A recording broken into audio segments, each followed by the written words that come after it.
हौसले के तरकस में कोशिश का वो तीर जिंदा रखो। हौसले के तरकस में कोशिश का वो तीर जिंदा रखो। हार जाओ चाहे ज़िंदगी में सब कुछ, मगर फिर से जीतने की उम्मीद जिंदा रखो। मगर फिर से जीतने की उम्मीद जिंदा रखो। उम्मीद जिंदा रखो, उम्मीद जिंदा रखो। हेलो दोस्तों, आप सभी को स्वागत है आपके अपना यूट्यूब चैनल मैथ्स करियर परिवार में।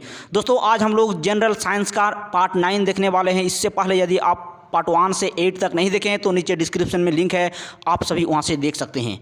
RRB, NTPC and group D को मद्देनज़र रखते हुए मैथ्स करियर टीम ने आपके लिए सीरीज चलाई जा रही है और आपका भागीदारी होना अनिवार्य है। इसलिए आपसे यही विनती है कि प्लीज़ वीडियो के अंत तक बने रहिए और यदि आप चैनल पर नए विजिट किए हैं तो सब्सक्राइब करने के बाद नोटिफिकेशन के बेल को दबा दीजिएगा ताकि मेरा हर एक प्रकार की नई वीडियो का नोटिफिकेशन आपको समय पर मिलते रहे। और एक बात, यदि आप संपूर्ण वीडियो का PDF चाहते हैं तो maths career Telegram channel join कर सकते हैं, मैथ्स बाय चेतन सर। तो शुरुआत करते हैं सेशन को। पहला क्वेश्चन आपकी स्क्रीन पर ये रहा। क्या कहता है क्वेश्चन, जरा देख लीजिए। रबर के संश्लेषण में किसका प्रयोग किया जाता है? तो रबर के संश्लेषण में किसका प्रयोग किया जाता है? आपका 4 ऑप्शन दिया गया है। चारों ऑप्शन में से एक ऑप्शन आपका करेक्ट जवाब होगा, जो कि ऑप्शन नंबर 4 आपका दिया गया है, आइसोप्रीन। आइसोप्रीन का जो है रबर के संश्लेषण में प्रयोग किया जाता है। तो आपका ऑप्शन नंबर 4 करेक्ट जवाब हो जाएगी। नेक्स्ट क्वेश्चन की ओर मूव करते हैं। क्वेश्चन नंबर 2, सोने के आभूषण बनाते समय उसमें क्या मिलाया जाता है? सोने के आभूषण बनाते समय उसमें किस चीज़ का मिश्रित किया जाता है? तो आपका सही जवाब हो जाएगा तांबा। ऑप्शन नंबर 1 आपका करेक्ट जवाब हो जाएगा। तांबा को मिश्रित किया जाता है आभूषण बनाते के समय। ठीक है। और एक बात, इसका परमाणु संख्या होती है 29। परमाणु संख्या कितनी होती है इसका? 29। और परमाणु भार होती है आपका 63.9 तांबा का। ठीक है, 63.5। ठीक है, सॉरी यहाँ पर 5 आपका होगा 63.5। आई होप सभी को समझ में आया होगा। चलिए नेक्स्ट क्वेश्चन की ओर मूव किया जाए। क्वेश्चन नंबर 3 ये रहा। क्या कहता है कि नायलॉन बनाने में प्रयुक्त कच्चा पदार्थ क्या है? नायलॉन बनाने में प्रयुक्त कच्चा पदार्थ क्या है? तो आपका सही जवाब हो जाएगा एडिपिक अम्ल। ऑप्शन नंबर 1 आपका करेक्ट जवाब हो जाएगा। एडिपिक अम्ल जो है नायलॉन बनाने में प्रयुक्त होती है। नेक्स्ट क्वेश्चन, मोमबत्ती का जलना किस प्रकार का परिवर्तन है? मोमबत्ती का जलना किस प्रकार का परिवर्तन है? तो आपका सही जवाब हो जाएगा रासायनिक परिवर्तन है। ऑप्शन नंबर 1 आपका करेक्ट जवाब हो जाएगा। जी हाँ, रासायनिक परिवर्तन है मोमबत्ती का जलना। नेक्स्ट क्वेश्चन नंबर 5, कपूर को किस विधि द्वारा शुद्ध किया जाता है? कपूर को किस विधि द्वारा शुद्ध किया जाता है? तो आपका करेक्ट जवाब हो जाएगा ऊर्ध्व पतन। ऑप्शन नंबर 2 आपका करेक्ट जवाब हो जाएगा। चलिए नेक्स्ट क्वेश्चन की ओर मूव किया जाए। क्वेश्चन नंबर 6, कौन सी धातु सदैव मुक्त अवस्था में पाई जाती है? तो क्वेश्चन नंबर 6 का कहना है कि कौन सी धातु जो है सदैव हमेशा मुक्त अवस्था में पाई जाती है? तो क्वेश्चन नंबर 6 का आपका सही जवाब हो जाएगा सोना। ऑप्शन नंबर 4 आपका करेक्ट जवाब हो जाएगा। सोना जो है सदैव मुक्त अवस्था में पाई जाती है। नेक्स्ट क्वेश्चन नंबर 7, सबसे हल्का तत्व कौन सा है? सबसे हल्का तत्व कौन सा है? तो आपका सही जवाब हो जाएगा क्वेश्चन नंबर 7 का सबसे हल्का तत्व है हाइड्रोजन। ऑप्शन नंबर 3 आपका करेक्ट जवाब हो जाएगा। हाइड्रोजन जो है आपका सबसे हल्का तत्व होती है। ठीक है, और इसका परमाणु संख्या होती है 1 और इसका परमाणु भार होती है 1.008। नेक्स्ट क्वेश्चन नंबर 8, सोना किस अम्ल में घुल जाती है? सोना जो है किस अम्ल में घुल जाती है? तो आपका सही जवाब हो जाएगा अम्लराज। ऑप्शन नंबर 3 आपका करेक्ट जवाब हो जाएगा अम्लराज। नेक्स्ट क्वेश्चन नंबर 9, माचिस की तिल्ली में किसका प्रयोग किया जाता है? तो माचिस की तिल्ली में किसका प्रयोग किया जाता है? देखिए ऑप्शन आपको दिया गया है। क्वेश्चन नंबर 9 का करेक्ट जवाब हो जाएगा लाल फास्फोरस। आपका ऑप्शन नंबर 2 करेक्ट जवाब हो जाएगा। माचिस की तिल्ली में लाल फास्फोरस का प्रयोग होता है।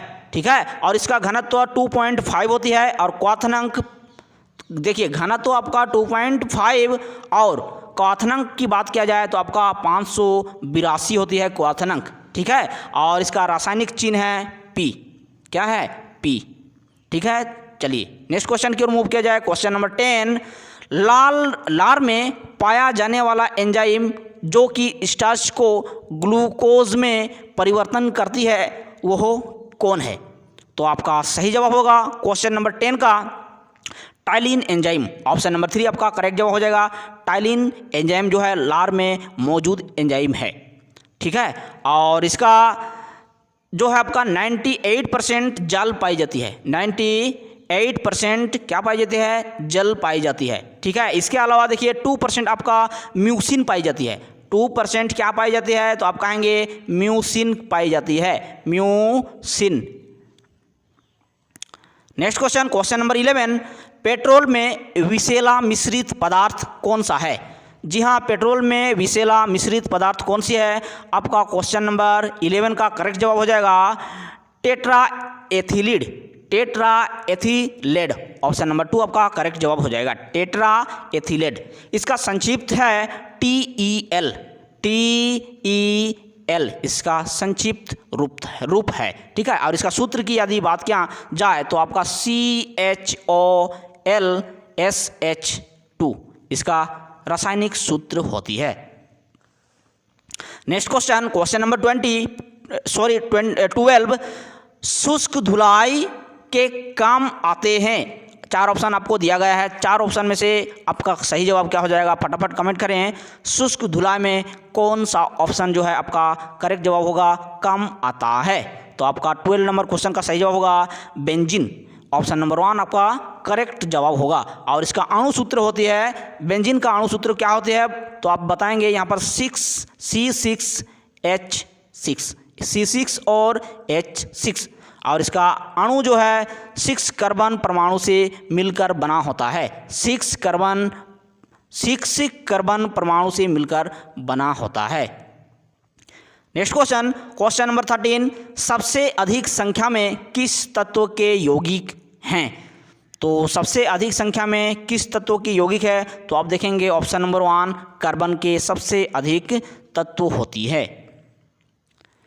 नेक्स्ट क्वेश्चन, क्वेश्चन नंबर 14, नीली स्याही बनाने में क्या प्रयोग किया जाता है?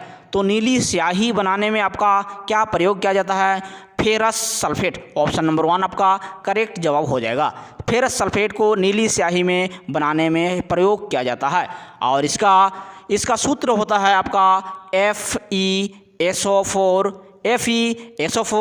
Into H2O, FeSO4 into H2O इसका रासायनिक सूत्र होता है, और यह हमेशा जल में घुलनशील है। इसे भी आप याद करके रखेंगे, जल में हमेशा यह घुलनशील होती है।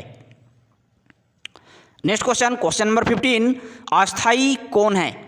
इनमें से कौन सा ऑप्शन जो है आपका अस्थायी होती है? तो आपका करेक्ट जवाब हो जाएगा न्यूट्रॉन। न्यूट्रॉन आपका ऑप्शन नंबर 3 करेक्ट जवाब हो जाएगा। अस्थायी होती है न्यूट्रॉन। ठीक है, और इसका परमाणु क्रमांक 10 होती है। क्या होती है इसका परमाणु क्रमांक? तो आप देखेंगे इसका परमाणु क्रमांक 10 होती है न्यूट्रॉन की। ठीक है, चलिए नेक्स्ट क्वेश्चन की रिमूव किया जाए। क्वेश्चन नंबर 16, किसी परमाणु के गुण निर्भर करती है। यहाँ क्वेश्चन ये थोड़ा आपका है कि किस परमाणु की गुण किस पर निर्भर करती है। यहाँ पर आपका होगा किसी परमाणु की जो गुण है वो किस पर निर्भर करती है। तो आपका सही जवाब क्या हो जाएगा बताइए? यहाँ आपका सही जवाब हो जाएगा इलेक्ट्रॉनिक संरचना। आपका ऑप्शन नंबर 1 यहाँ से आपका छूट गया है। ऑप्शन नंबर 1 हो जाएगा आपका इलेक्ट्रॉनिक संरचना। इलेक्ट्रॉनिक संरचना जो है आपका परमाणु के गुण पर निर्भर करती है। इसके अलावा देखिए पॉजिट्रॉन। ठीक है, चलिए इतना ही। नेक्स्ट क्वेश्चन की रिमूव किया जाए। क्वेश्चन नंबर 17, किस विटामिन के जलीय विलयन का रंग गुलाबी होती है? जी हाँ, किस विटामिन के जलीय विलयन का रंग गुलाबी होती है? तो आपका सही जवाब हो जाएगी विटामिन B12। ऑप्शन नंबर 2 आपका करेक्ट जवाब हो जाएगा। और इसका विटामिन B12 का रासायनिक नाम होता है आपका साइनोकोलामिन, ठीक है, इसका रासायनिक नाम होता है।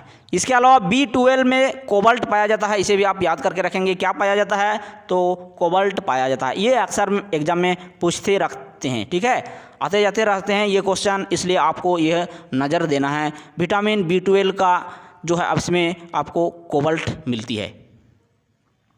नेक्स्ट क्वेश्चन नंबर 18, सबसे हल्की धातु कौन सी है? तो आपका सबसे हल्की धातु है क्वेश्चन नंबर 18 का लिथियम। लिथियम आपका ऑप्शन नंबर 1 करेक्ट जवाब हो जाएगा। सबसे हल्की धातु होती है लिथियम, ठीक है। और क्वेश्चन नंबर 18 हो गया। इसके अलावा यदि आप याद कर सकते हैं तो यहाँ आप भारी धातु भी याद कर लें, तो सबसे भारी धातु होती है आपका ऑस्मियम। ऑस्मियम सबसे भारी धातु होती है। क्या? ऑस्मियम। सबसे हल्की धातु आपका लिथियम और सबसे भारी धातु आपका ऑस्मियम। नेक्स्ट क्वेश्चन, वसा किसमें घुलनशील होती है? तो आपका क्वेश्चन नंबर 19 का करेक्ट जवाब होगा कार्बन टेट्राक्लोराइड। कार्बन टेट्राक्लोराइड में ऑप्शन नंबर 1 आपका करेक्ट जवाब होगा। इसमें वसा घुलनशील होती है। इसके अलावा देखिए वसा प्रोटीन को पचाने का काम करती है, ठीक है। वसा जो है प्रोटीन का पचाने का काम करती है, ठीक है। चलिए इसके अलावा देखिए यहाँ और एक बात, परमाणु संख्या इसका 17 होती है, ठीक है। चलिए नेक्स्ट क्वेश्चन, जल का शुद्धिकरण किया जाता है इनमें से कौन? आपका ऑप्शन 4 ऑप्शन दिया गया है, करेक्ट जवाब क्या होगा बताइए फटाफट। आपका तो यहाँ आपका सही जवाब हो जाएगा ऑप्शन नंबर 1 क्लोरीन, ठीक है। और वो जो था वो सही नहीं था, ठीक है। तो चलिए नेक्स्ट क्वेश्चन की रिमूव किया जाए। क्वेश्चन नंबर 21, राष्ट्रीय रासायनिक प्रयोगशाला कहाँ अवस्थित है? राष्ट्रीय रासायनिक प्रयोगशाला कहाँ अवस्थित है? तो आपका सही जवाब होगा ऑप्शन नंबर 1 पुणे में।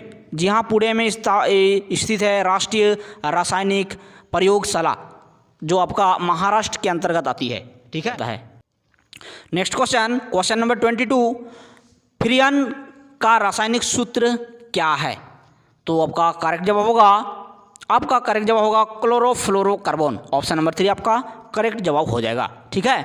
और ये जो है CFC गैस है, ठीक है। और ये CFC गैस जो है आपका ओजोन परत को क्षति पहुंचाती है। इसे आप नोट पॉइंट करके रखेंगे। जो ओजोन परत है ना, हमारे पृथ्वी के जो सुरक्षा कवच कहलाती है, उसको नुकसान पहुंचाती है क्लोरोफ्लोरोकार्बन, ठीक है। चलिए नेक्स्ट क्वेश्चन नंबर 23, कांच पर लिखने के लिए किस अम्ल का प्रयोग किया जाता है? तो कांच पर लिखने के लिए किस अम्ल का प्रयोग किया जाता है? आपका सही जवाब हो जाएगा 23 नंबर क्वेश्चन का हाइड्रोजन क्लोराइड।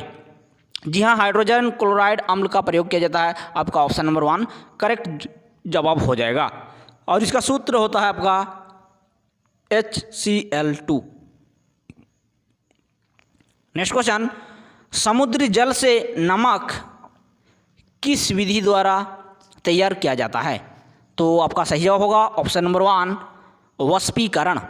और समुद्र जल का pH मान होता है, समुद्र जल का pH मान आपका 8.5। इसे भी आप नोट बंद करके रख सकते हैं। नेक्स्ट क्वेश्चन, आक्रिय गैसों की खोज किसने की? तो आक्रिय गैसों की खोज की है आपका रेमजे। ऑप्शन नंबर 3 आपका करेक्ट जवाब हो जाएगा। तो फ्रेंड्स, आज की वीडियो में कैसा लगा आपको हमें कमेंट करके ज़रूर अवगत करवाएं। तब तक के लिए हम लोग अगले वीडियो में मिलते हैं। Thank you. जय हिंद, वंदे मातरम।